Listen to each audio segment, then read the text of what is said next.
Good afternoon, friends. Clardy coming to you from the Texas Healthcare Association headquarters here in Austin, Texas. Again, you see behind me the Ink Dome of the beautiful Texas State Capitol. Been a very eventful week, and welcome to the Week in Review. What's happened regarding our issues with the THCA, what's going on generally here in Austin as the 89th legislative session marches on to hopefully a very successful conclusion in 140 days. It is very hard to believe, but we're within the 60 days of sighted die. I'll get an exact number for you here in a little bit, but it seems like we're 52, 53 days to go. So the pace is kicking up as it always does this time. Big news. We'll start off with some things that are going on. The biggest big news is the budget process. So last night and this morning, the House convened. They went into the budget for deliberation. They go through article. Particularly Article 2, we care about healthcare issues, funding, and they went to not 2 o'clock in the afternoon like they thought they would do, not 10 o'clock was where I thought they would stop. They went to 3 in the morning this morning, deliberating on the budget and passed the budget. I think the vote was the 118 for, 26 against. That's important because you got to have 100 folks vote for it. It's a constitutional requirement that 2/3 of the body, 150, we need 100, they should have 2/3 voted in favor of it, and they were able to eclipse that, 118 to 26. We'll have more analysis of this next time because Visible Arcus, you may see some of the reports about the budget being passed. $337 billion with a B budget. That's over $1/3 trillion for our biennial budget. Divide that two, that's how much per year. So roughly about 170 billion per year. And so that's all laid out. That expresses our priorities. Some big things are in there, largely dealing with funding public education, also going into teachers' pay, also digital poor, security, property tax cuts, healthcare funding, a few fights over some contentious amendments that were offered. The long story short, they moved it. Now that does not mean it is over. The budget process will play out until literally the gavel goes down or society die. But the next thing that happened with this process, where now we can safely say both chambers have passed the budget. We have now approved, voted on budget members, House and Senate for SB 1, Senate Bill 1, and now they will get in the Conference Committee process where each side, each budget writer will look at what the other work did, compare them. There's going to be a lot of overlap where they're identical, they're in line, they're in harmony, but they've got to reconcile those differences, file off the rough spots, make some concessions. So there'll be a lot of horse trading, horse trading with tax dollars, because that's the way it works. And so different philosophies, as for instance, all property tax relief, whether it should be all homesteads or something for business taxes. So a lot of good and merry on both sides, but that process begins in earnest.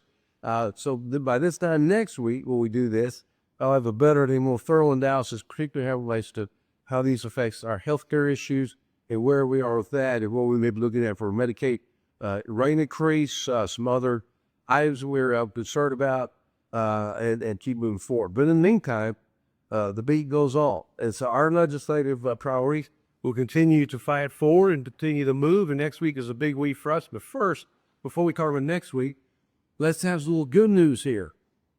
You'll probably recall we first started our week in review. We mentioned and hopefully kept you all updated on the status of the litigation filed in Amarillo, Northern District of Texas, regarding the federal staffing mandate that was foisted upon us by CMS and the Biden administration. We filed a lawsuit, and thank you for our good friends out there from Booker Hospital District for stepping up as a litigant, HMG as well, our national organization, American Healthcare Association, the Texas Healthcare Association. We were proud to address this issue, bring it to the attention of the federal court. And we were successful. The good guys won. So the staffing mandate, which we began rebeating the drum about last year, or last June, at the congressional briefing in D.C. on a federal level. And that by the way, we now buckled the belt by winning the federal litigation. We still are working to get that belt and suspenders to the reconciliation of the budget at the federal level. So, but that is all very, very good news. Very proud of that. And it's very consequential for our profession, because as you know, this will put in very real and immediate jeopardy, no pun intended, coming to that next, but in real serious jeopardy, our ability to provide the services we do, the care we provide for residents, particularly in rural Texas and rural America. So, we would love to have more staff. We'd love to have more people. We'd love to have better training, more certifications, but you can't hire people who don't exist. And we will continue to support all those efforts to grow our workforce and to provide quality care. But you can't mandate us to do something that this absolutely cannot do. So, and particularly in rural America. So we're very, very pleased with this. So congratulations to us all. The good guys win. Now, so as I said, the beat goes on in the legislative process. Next week, we will be hearing really our complex priority, and that has to do with the reforming the IDR and reform dispute resolution process and ending the duplicative penalties where we hit twice, right? A federal penalty and a state penalty on the same instance, same citation. So we're very confident of this legislation as well. We'll thank Vice Chairman Christian Manuel. He's chairing House Bill 46 Saturday in the House. We have that hearing on Tuesday in the House Human Services Committee. And then the Senate, just thank you, Senator Perry of Lubbock, for carrying the Senate version, Senate Bill 4269. And so both bills will be up for hearing on Tuesday. Last week, and again, I want to thank all of you, and please know that you're cordially invited on your own or with your organization. Bundle up, come here to us. We go meet through legislation, tell them how important these issues are to you. Last week, we had our friends at Health Management Services came here with a group, did great work. They did a bunch of doors, talked to a lot of members, a lot of staff members about what we're doing, gave some very good feedback that we were hearing, which we're adopting into some of our committee substitute language, etc. Next week on Tuesday, our good friends at Clardy will be here, a great member of the THCA, and you got a big group. I've heard upwards of 20 folks coming. So now look out, Capitol, here we come. We'll have a great bunch of people here from Clardy next week, which times out perfect because that's the daily hearing. Tuesday, House and Senate. So we'll have to do a little, let's say, juggling and make sure we have people running back and forth between the east end and the west end, make sure we have all appropriate testimony. We're leading the charge on this with other members or stakeholders in the healthcare space who are also feeling the effects of a really irrational IDR process that we've had to deal with the last the few months. As our state has really got flares starting at 23 and continues on. So looking forward to that conversation, that debate, and I look forward to testimony personally in both the House and the Senate committees.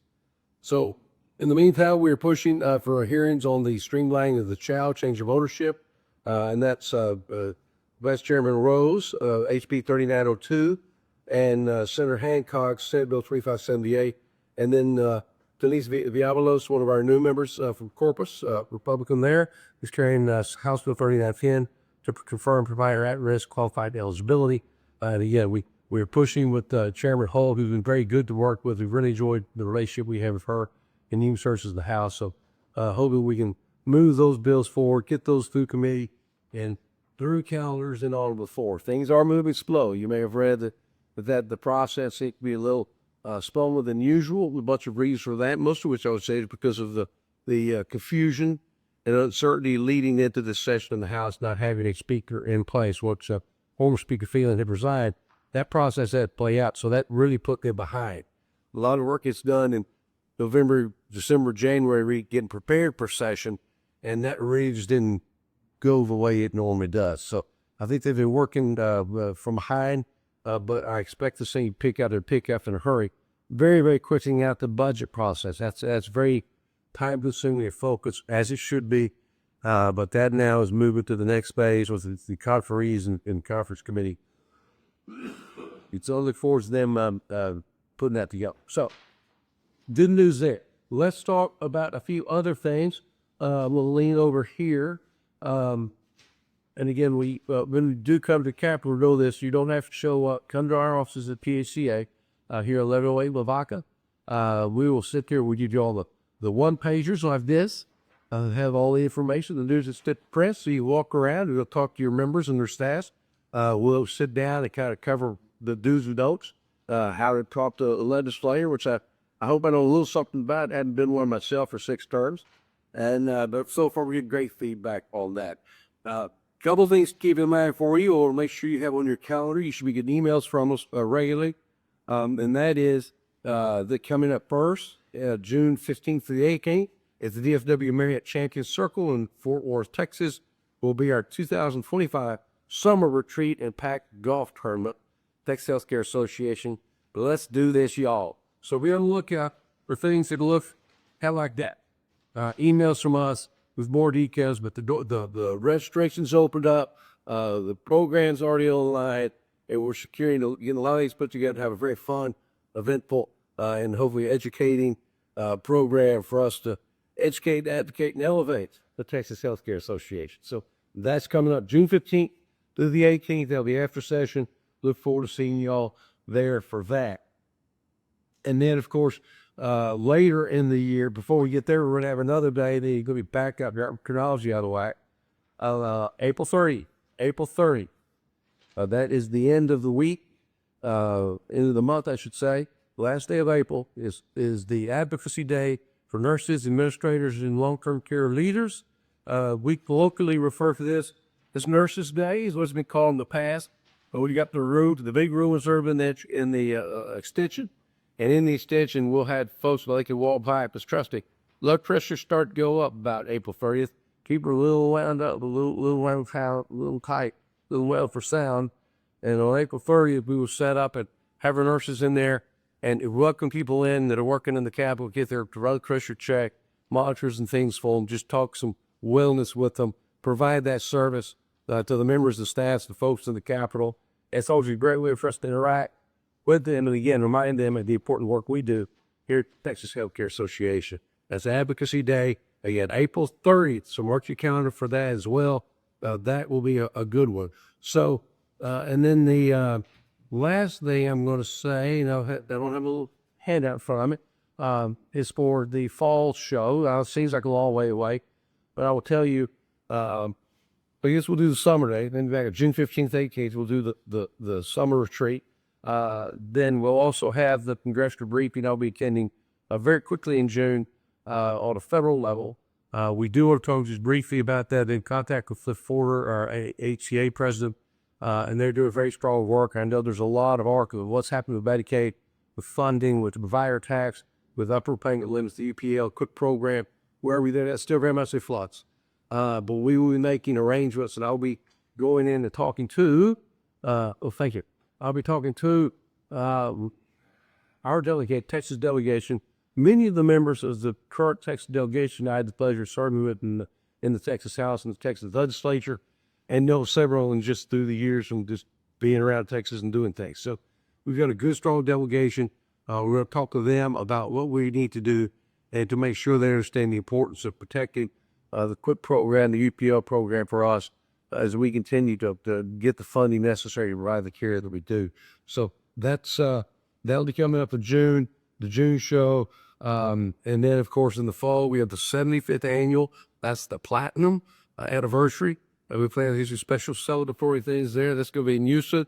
It'll be at the annual convention, 75th annual convention trade show, Hilton of the Americas in Houston, Texas. I know we're planning a very full attack party at the Russick, just right there near the campus. So we kind of get everybody in. And I believe everyone's from Sunday through Wednesday, September 21st through 24th.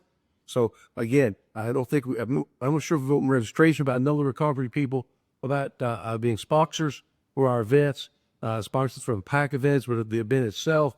But again, we're expecting to have a great turnout, a very good program, some very interesting speakers. Hoping to have a couple of surprise speakers as we get closer. That's in the works, and hope to be able to announce that soon.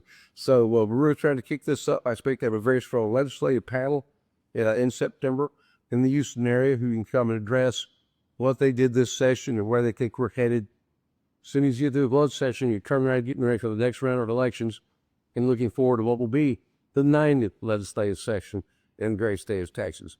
So, pardon my cough, I'm feeling much better. Thanks for asking. But it's been a little fight getting rid of this chest cold. So, going back a little round of steroid, breathing inhalers, sometimes things are loose, but feel much, much better. And as we should, because I need to be healthy and sound as the pound as we come down the home stretch of the 89th legislative session and lead the charge for you and our members in and most supportive of the residents we care for in Texas at the THCA. So that's the news that's fit to print. I wish I could give you more detail on the budget, but literally they came off the floor after 3 a.m. So there will be better analysis of what it means, where it is, and kind of highlighting some of the distinctions, the differences between House and Senate version, and also kind of read some of the tea leaves of what some of the votes for and against the budget may mean for future things as we come down the stretch, that things get a little more contentious and testy. Because you can guarantee this is getting out the last part of the session. Folks get put in those rooms. It is a little bit of a pressure cooker. If folks are getting frustrated the bills aren't moving, or they're frustrated that their bill didn't pass, or they're jealous of somebody else's success, or whatever, it's a bunch of people in a pressure-filled situation. Sometimes tempers flare. But at the end of the day, I've always been proud of the times that I served, of how we were able to pull together and do good work and finish up and go backbone and tell the state of Texas that once again we've done a good job stewarding your tax dollars. I know in this budget, the Chairman Bonnet did make the comment to stay well within the spending limits of caps that are required under Texas law. That is, not grow our budget faster than the rate of inflation plus population growth. Kind of a common sense notion. And we did that again without raising taxes. So proud of the work they've done. Congratulations to all of our folks on appropriations and finance. But now some of the real work, the devil's in the details. So that's what comes next. So anyway, more to come there next week. Hope y'all have a great weekend. It's a beautiful, glorious weekend. Looks like Texas all across the state. So get out and enjoy some fresh air, some nice spring weather. God bless all of you. And as always, God bless Texas. Thank you. Bye-bye.